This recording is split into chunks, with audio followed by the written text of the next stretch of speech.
Europe 1, Pierre de Villeneuve, l'invité d'Europe Nuit.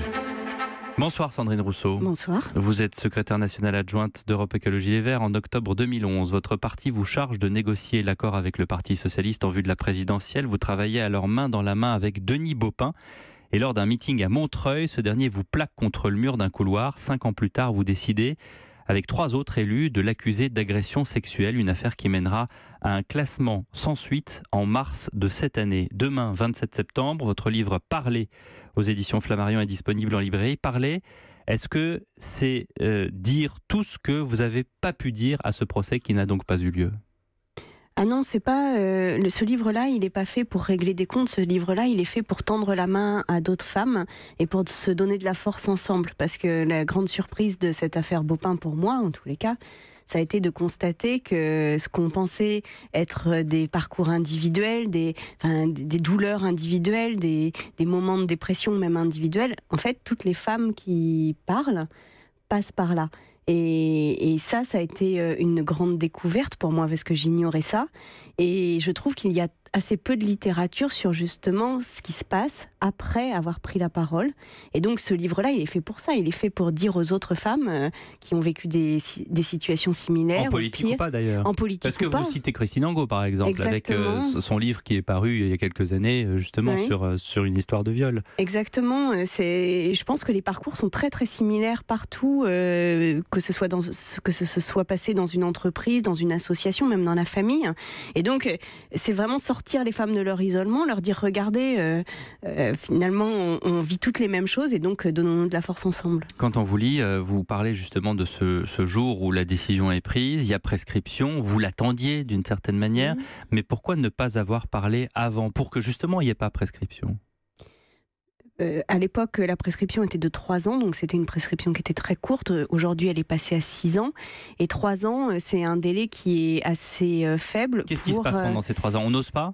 On a des pressions politiques ? On a des amis qui vous donnent de mauvais conseils ? C'est ça. Moi, j'en ai parlé dès le début, mais j'en ai parlé en interne. C'est-à-dire qu'à partir du moment où ça s'est passé, je n'ai cessé, le jour même, dans les minutes qui ont suivi, et je n'ai cessé d'en parler. Et je n'ai cessé d'alerter sur son comportement. Donc ça, il n'y a pas de doute sur le fait que j'ai parlé. Après, pourquoi je n'ai pas déposé plainte ? C'est ça la question. Et ça, c'est un sujet qui est important parce que la quasi-totalité des femmes qui portent plainte doivent quitter leur travail et doivent quitter leur fonction. Et donc pour moi, c'était aussi un enjeu de ne pas lui laisser la place. C'est-à-dire de ne pas faire en sorte que ce soit lui finalement qui continue sa carrière politique. Qui soit le gagnant dans l'histoire. Voilà. Et on sait aujourd'hui que sur toutes les femmes qui subissent des viols, simplement 1% des violeurs sont condamnés. 1%. Ça veut dire que 99% vivent en parfaite impunité. Donc, moi, j'étais dans la situation... Ça, c'est une statistique que vous citez dans le livre qui vient d'où ? C'est une statistique qui vvient de l'Institut National, alors je ne voudrais pas dire de bêtises, c'est l'INED, je crois, qui a publié cette statistique, mais elle est vérifiée chaque année par tous les observatoires de la justice française. 2011, donc les faits. 2017, 2016, vous décidez de porter plainte. Pendant ces 5 années, qu'est-ce qui se passe dans votre tête, dans votre esprit ? Comment est-ce que vous arrivez à travailler ? Comment est-ce que vous arrivez à vivre ? Comment vous arrivez à être en famille ? Je l'enfouis. Enfin, c'est-à-dire que j'estime que dans la mesure où j'en ai parlé en interne, qu'on m'a donné de gentils conseils du type fais attention à toi, ne parle pas, mesure bien ce que tu fais, etc. Il a beaucoup de poids en politique. Il a beaucoup de poids, c'est un homme puissant. C'est l'ami de Voynet, par exemple. Voilà, c'est l'ami de Voynet, exactement. Vous citez des noms, été dit. Il y a un peu de name dropping quand même. Oui, c'est l'ami de Voynet. Alors ça, j'ai jamais compris ce que ça voulait dire, mais enfin bon, ça m'a été dit. Et donc, Dominique Voynet peut vous faire du mal. C'est comme ça qu'on peut le comprendre. Si je lis votre livre. Après, moi, je ne dis que les phrases qui m'ont été dites, mais c'est vrai que cette question, pourquoi on me parle de Voynet, ça, je ne sais pas. Toujours est-il que. Toujours pas. Je ne sais toujours pas.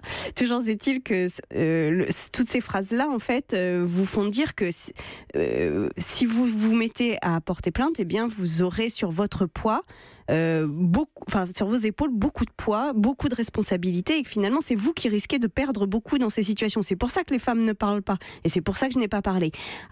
Que je n'ai pas porté plainte. Après, je le fais en 2016, parce que je vois une photo où cet homme a du rouge à lèvres. Mettez du rouge. Oui. Le slogan. Et il prétend défendre les femmes. Et alors là, si vous voulez, je me suis dit, mais c'est impossible. Enfin, déjà, et là, ça a été un déclic. Ça a été un déclic parce qu'évidemment, moi en plus, il cherche à m'embrasser de force. Donc je vois sur sa bouche du rouge à lèvres qu'il a volé. Enfin, je vois du rouge à lèvres qui n'est pas à lui et qu'il a pris sur la bouche d'une femme contre son consentement. Moi, cette photo me fait un effet terrible. Hélène de Bost voit la même photo et elle aussi a une réaction terrible. Et donc là, on s'appelle et on se dit, il faut qu'on parle parce que d'autres femmes sont en danger. Et ça a été ça le déclic. Ça a été de dire, mais s'il est capable de faire ça, ça veut dire que d'autres femmes sont en danger. Sandrine Rousseau, on a beaucoup parlé des SMS. Qu'y avait-il dans ces SMS ? Il y avait déjà beaucoup de choses parce que des SMS, il en envoyait beaucoup. Pour ce qui me concerne moi, il y avait des SMS dans la journée qui disent des choses très différentes de ce qu'il a lui sorti le lendemain, puisque le lendemain, en fait, on est en négociation et donc il faut continuer à vivre. Ceci dit, dans la journée, les SMS montrent un tout autre visage de la situation. Cependant, comme nous sommes encore en procédure judiciaire, je garde les SMS pour ces procédures pour la diffamation notamment qui est en cours. Dans votre livre, vous dites, vous écrivez à la fin 2 phrases à retenir. Le fait que, grosso modo, que le parquet dit que les faits sont pénalement répréhensibles, mais qu'il y a cette prescription. C'est-à-dire qu'on reste...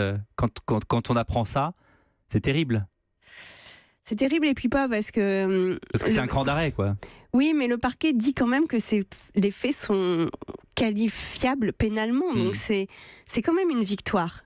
C'est-à-dire qu'ils disent que le parquet dit nos témoignages sont mesurés, corroborés et constants. C'est-à-dire qu'on n'est pas des folles furieuses. Voilà, on n'est pas des folles furieuses qui avons dénoncé par vengeance politique. On est des femmes qui avons une parole constante et qui demandons que justice passe. Et puis, il dit c'est pénalement qualifiable. Donc, quelque part, c'est déjà une victoire. Après, on regrettera toujours de ne pas avoir de procès, ça c'est sûr. Mais je pense que d'autres femmes auront des procès grâce à ces prises de parole aussi. C'est-à-dire qu'aujourd'hui, la prescription est plus longue et je pense que les tribunaux entendent mieux la situation des femmes. Vous dites que ce livre permettra de faire en sorte que les auteurs de violences similaires sentent enfin le vent tourner.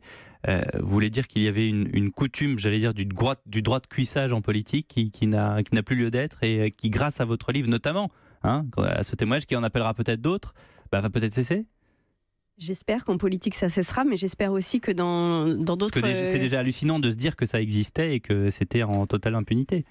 Toutes les femmes politiques qui ont eu des places importantes disent quand même qu'elles ont été confrontées ou au moins qu'elles ont entendu des témoignages d'autres femmes qui ont subi ça. Donc c'était quand même des pratiques qui existaient. Mais ce sont aussi des pratiques qui existent dans l'entreprise, dans la famille. Enfin, encore une fois, c'est pas réservé aux politiques, mais en politique, il y en avait peut-être plus. J'espère aujourd'hui que grâce à ce livre, d'autres femmes parleront et qu'on lèvera enfin complètement ce tabou. Merci beaucoup Sandrine Rousseau d'avoir été l'invitée d'Europe Nuit. Parlez, votre récit sort demain chez Flammarion.